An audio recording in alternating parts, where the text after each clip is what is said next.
This week's episode of Life Planning 101 originally aired in 2019. Please enjoy. Welcome to Life Planning 101, brought to you by Smart Money Group and Kennedy Financial Services in Eastland, Texas. Tune in every week as we share important information to help you and your family live life on purpose. Insurance, investments, legacy and tax planning, and much more.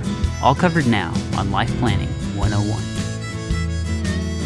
And welcome into Life Planning 101 right here on KTX, KWBY. Very pleasant, good Monday morning, everyone. Terry Slavin's with you. And today, not Angela, we have replacements. We always say it takes a couple of us to replace her, so you get two of us today. All right. That's well, right. very good morning, and I'm sure we have a great show on tap. So, Brett, take it away.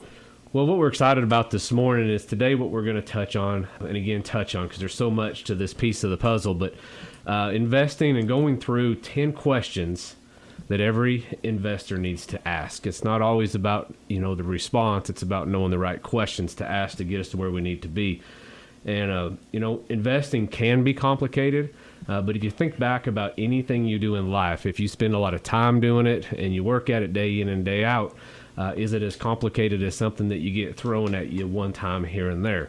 So if you spend your time learning and being educated about it, it's going to be able to help you understand and ask the questions of how and the whys to be able to make things work. So very excited today. I know you guys have listened to Aaron many times, Aaron Kennedy, our CFA and money manager in the house. And really today what we're going to do is a Q&A with Aaron and kind of get some direction from him on some of these questions. So Aaron, we're sure glad to have you here this morning. Thank you. Good morning.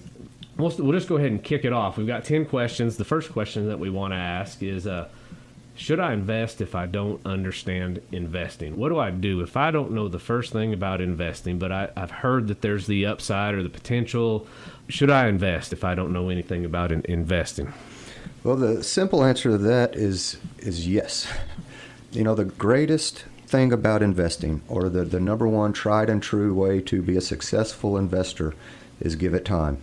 And I'm not talking a week, I'm not talking a month, I'm talking a lifetime. Even if you listen to Warren Buffett, he preaches over and over again that it's not the sexiest investments that make you money, it's time. So the earliest you can get in, even if you don't know exactly what you're doing, the better off you're going to be. And, as a consumer today, there is so much education out there. And for the most part, people are lucky because their first experience with investing is probably a 401k or some retirement plan. And the choices that you're going to get inside of that are going to go over what exactly you're getting in. And if you're new to investing, I would probably say stay as simple as absolute possible. And, try to get your hands wrapped around what kind of risk you're taking and whether you're capable of taking the risk on those more simple investments. It's not what you know, it's what you don't know that could hurt you. And it's interesting because you said most investors learn by their 401k. When we go to work and we start our careers, is that an overnight success? Is that a lottery ticket that we get involved in? And I think that's what you're saying is it's a thing it's what we get started in, and it could be 10, 20, 30, 40 years of our life of a career, and that's why you see those type of plans work, is because the worker, the employer are tied to those for such a long period of time, and they have that success that they're forced into a discipline of time. Yeah. Yes. Well, as I read this morning is a quote, I think by Buffett, is you need to go into investing like you're looking at grass grow or paint dry. If you want the quick, the sexy, then you go ahead and grab the cash and go to Vegas and see what happens. Roll the dice. That's exactly right. Well, thanks. And speaking of Vegas, we're going to the next one, risk. A big question is, what does risk mean? And a lot of times it's, what does risk mean for you? We find working with the families, the individuals, and the business owners that we work with is we all have a different risk tolerance, and we're all able to look at the volatility different than others. If you could expand on that, that'd be great. Yes. Risk is such a big word. People think that risk means losing my money permanently, and that truly is the definition.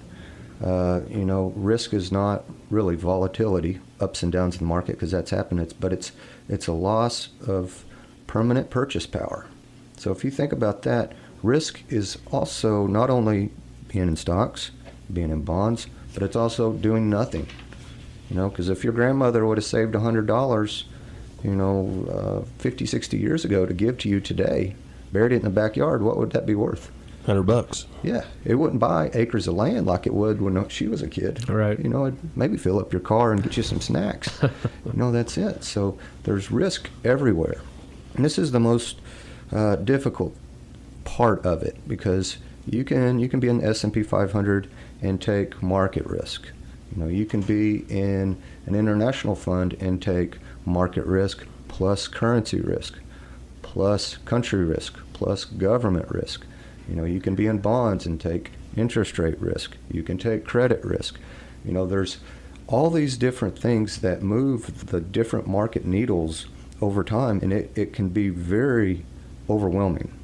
And a lot of the times people just do these things without knowing exactly what they're doing. And I'm not saying any of these risks are wrong.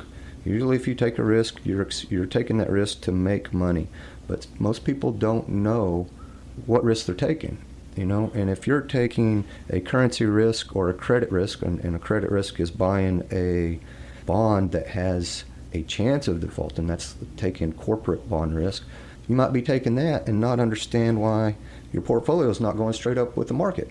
And it's because, you're not taking that risk. You're taking bond risk, and it gets confusing, and most people need help to put that together, to realize, okay, what risks am I taking, and how should this portfolio perform with the risks I'm taking, and be comfortable with it. And, there's plenty of smart people and there's plenty of education out there, but unless you have the time to study it 24/7 and really understand and have the expectations of what you're doing, it can get a little not only confusing but aggravating. With that in mind, I think we'll take a break, and we'll be right back with the question of what risk should you be taking. We'll continue right here on KTX KWBY. And Life Planning 101 continues here on KTX KWBY. A bunch of great information, so we're going to get right back to it. Brett? Yeah, the next question, what we're going through today is the 10 questions every investor needs to ask. When we've got Aaron Kennedy here with us, our money manager, CFA.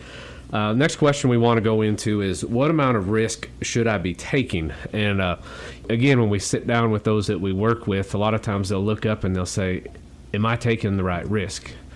And really the question is, what's your situation? What do you need the risk to be, and what can you stomach to be able to stay, what we talked at the beginning, is over the long haul, stay invested over time to be able to have successes. And Aaron, again, if you'd elaborate on that, please. All right.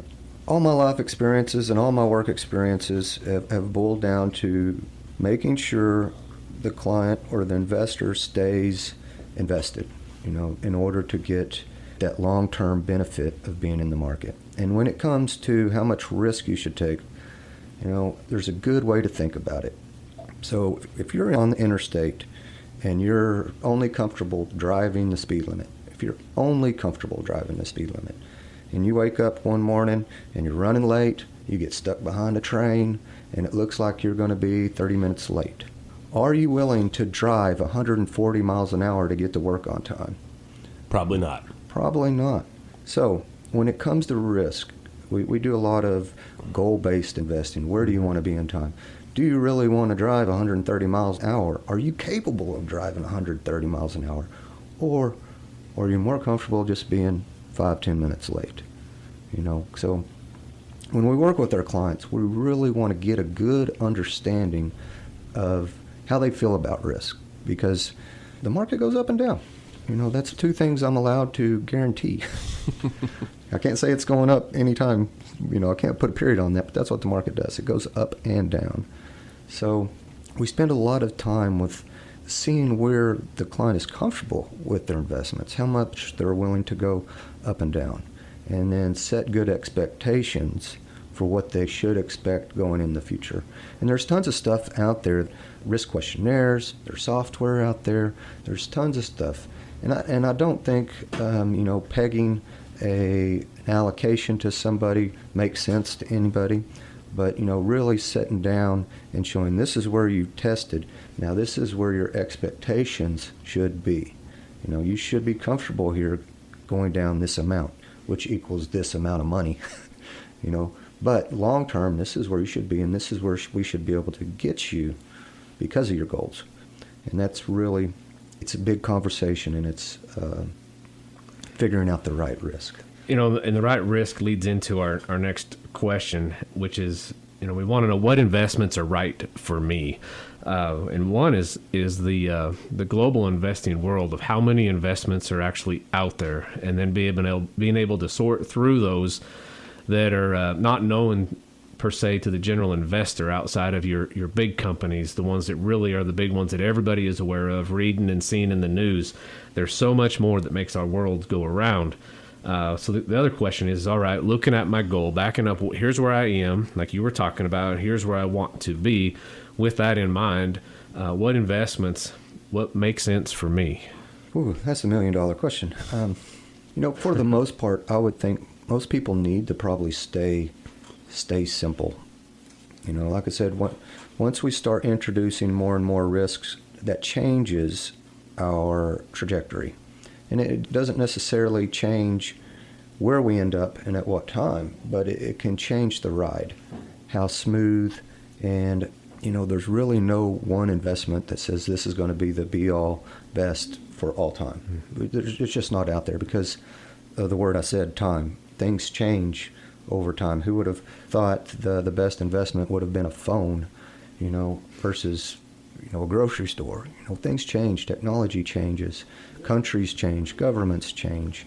So, to be able to put those ingredients together and get the perfect recipe, unless you're just very well versed and very well educated and stay on top of everything, unless you're staying extremely simple, I think you would need probably some good help navigating all the different waters out there. Yeah, it goes back to what you feel comfortable with. If you've been looking at it day in and day out, you're going to have a knowledge of what to look at for what the companies are doing. And as we lead into our next question is, okay, what investments are right for me? And then the next question is, okay, how many different types or how many types of investments should I have? Because there's all the different sectors and then all of the different companies that fall inside of that. Now the question comes down to, if we've got the goal down where we are, where we want to be, next question is, okay, what types of investments are going to be able to be right for me? So that's going to come back to the returns. Number one, the returns that you need to get to your goals. If you're investing in cash, that's going to have probably a lot lower return stream than the stock market. And being in the U.S. stock market is going to be very different than if you were investing in Brazil. So number one, we kind of have to see the goals, or you need to understand the goals that you have and where you want to be, where you want to be retired, or where you want to send your kids to school, how often you want a vacation. And then you need to say, okay, what types of investments do I need to achieve that? And if it is cash, you got plenty and you need that low return stream, then maybe that's where you need to be. But most of us have to invest over time. So maybe you need more stocks, but maybe you can't handle the risk. So you add in bonds to lower your risk, or you add more cash to lower your risk, and that really needs to be a good conversation with an advisor or somebody that really understands to be able to put all that together, because it's not only returns, it's the path to get there. It really is how much risk inside of that portfolio to achieve those goals and what you want that ride to look like. Along with that, it's is it correct to say that it would be the discipline? You're saying it's not just about the investments, but it's the discipline to keep you from making those emotional decisions based off of those investments, or something you read, or something your wisest friend just saw on the news. Yes. Discipline is, I keep saying time, and what I mean by time is time staying in the market, but it is a discipline, because we were with a group this weekend, that a bunch of us advisors, and one of the things this one advisor was telling me, says, no matter how much I've tried, I cannot beat the neighbor. The neighbor always beats me. I was like, you know what? None of us can beat the neighbor. Never. Because the neighbor's only going to tell you that one stock that's done extremely well, and he only may have $200 in it, but it's done great. And that's what he's going to tell his buddy about. That's what he's going to tell his neighbor about. The most successful thing he's done. May not have moved the needle on the portfolio. The rest of his portfolio might have crashed, But the thing, back to the question, You know, the thing is, you don't want to chase the hottest thing out there. Because if you're chasing the hottest thing out there, guess what? That's already done its thing. You know, you're buying at the top.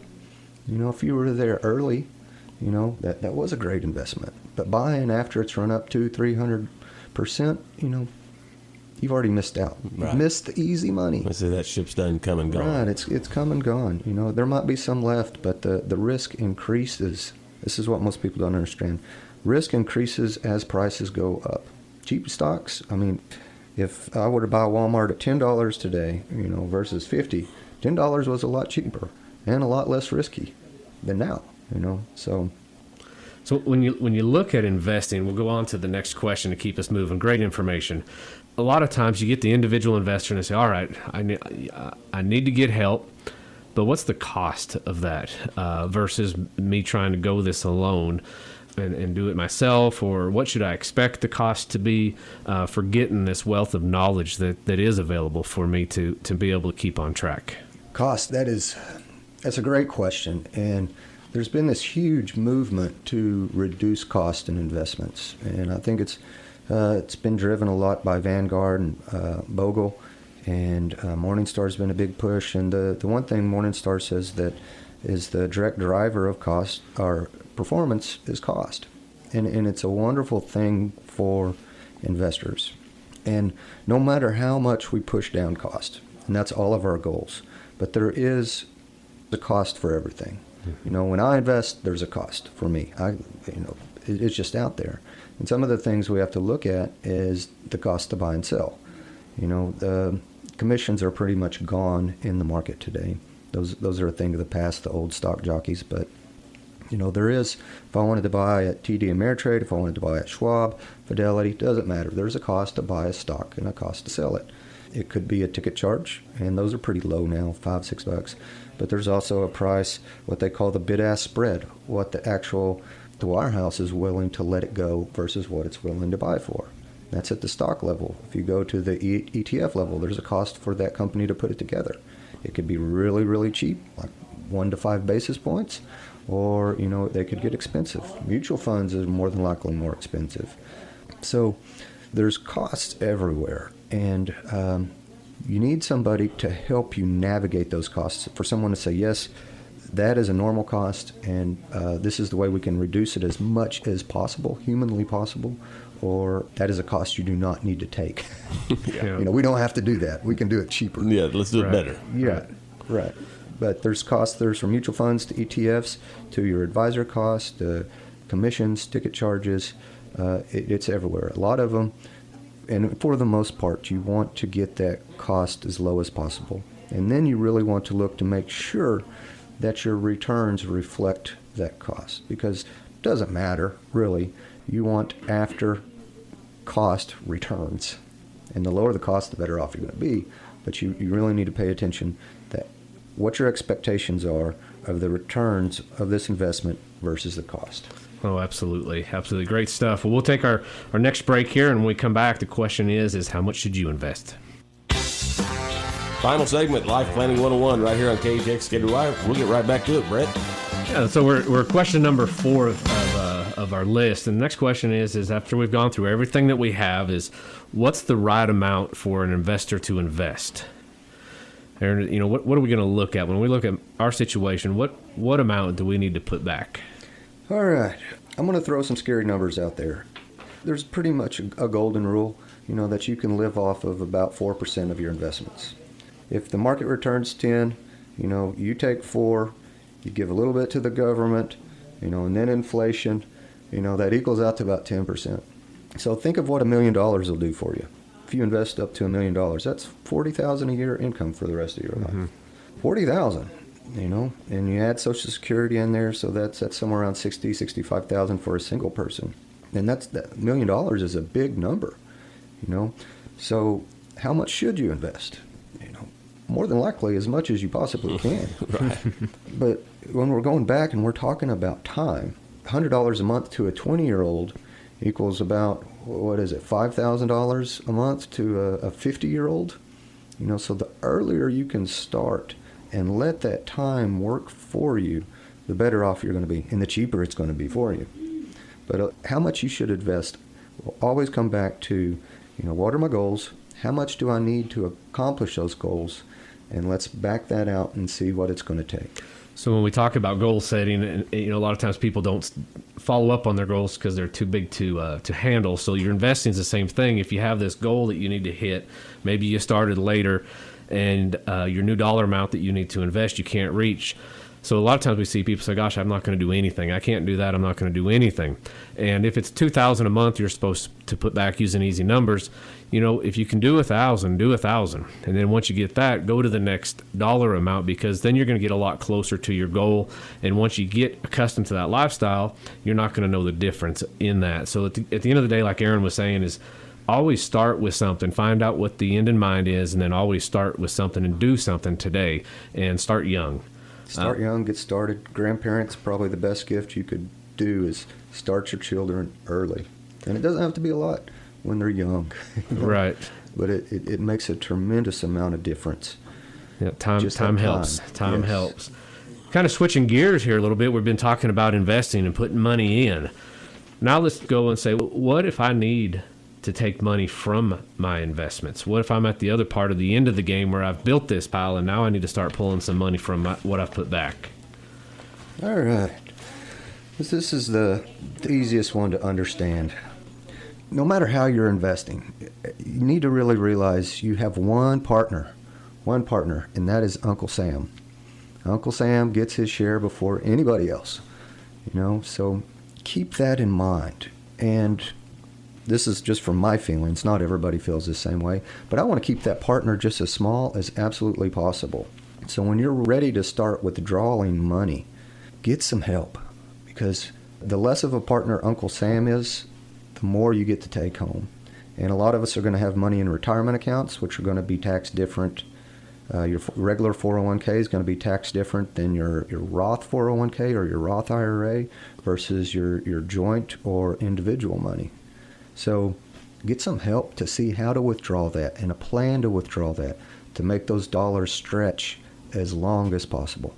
And the less you hand our partner Uncle Sam, the longer that money's going to last you.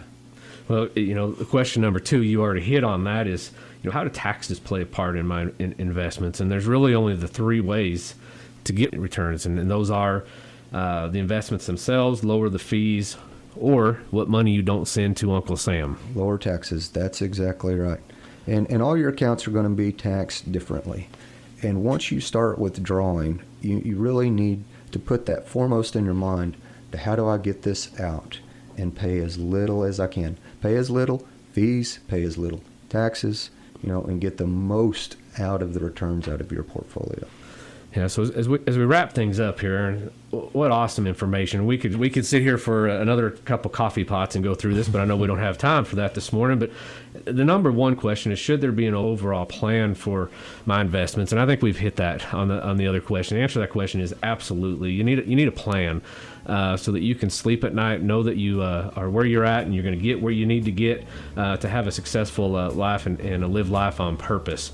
So remember, as Benjamin Franklin said, an investment in knowledge pays the best interest. So make sure you find somebody to get you some help and make the right decisions. Join us on our newsletter.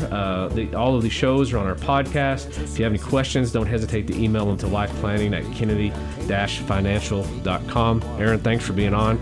God bless everybody. Have a great day. Thank you for joining us for Life Planning 101, brought to you by Smart Money Group and Kennedy Financial Services. If you have questions, you can email them to lifeplanning@kennedy-financial.com. Don't forget to learn how our sister company can assist you with all of your tax, bookkeeping, and consulting needs. You can find out more at briscoeandassociates.com. Be sure to tune in next week for more Life Planning 101.